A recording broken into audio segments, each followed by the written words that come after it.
们把胡局长也叫去了。Gained control of the Red Army and of the Chinese Communist movement, which he had lost. The march had started with himself in the rear, hardly advised about the fact that there was going to be a march. It was being run by Otto Braun, a Comintern officer, and some Chinese partisans of Moscow. It went very badly, disastrously. And the old commanders came to Mao and said, please take control. Mao was quite prepared to do it. At the Zunyi meeting, he took control. He went to the head, and he never lost the head from that moment on until his death in 1976. Mao was the Communist Party. He was its chief. He was China. He directed it, and his word was actually law. Zunyi made that possible.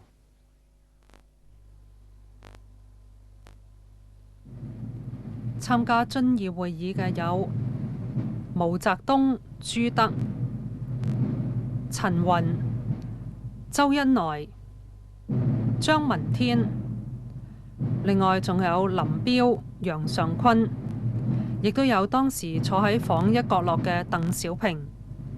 佢係黨中央嘅總書記，為會議做記錄。後來成為國家主席嘅劉少奇之後，亦都有出席。差唔多所有中華人民共和國未來領導人都有出席呢次會議。1949年12月，全世界焦點集中喺莫斯科。中華人民共和國建國以嚟，毛澤東同史泰林兩個世界上最大共產國家領袖第一次喺莫斯科會面。呢次係毛澤東第一次出外訪問。由呢個時候開始，索爾茲伯里就係紐約時報駐莫斯科特派員。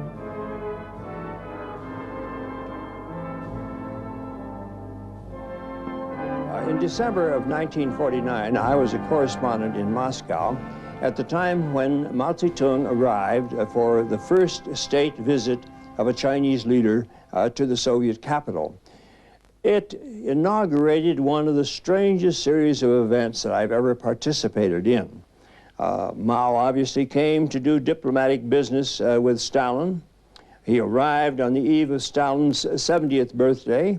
He participated in a ceremonial which marked that birthday, went to the Bolshoi Theater for a performance of a ballet called Red Poppy, which did not delight him very much. It was about the Chinese, and the Russians either didn't know or deliberately forgot that a poppy was not exactly a favorite symbol for the Chinese.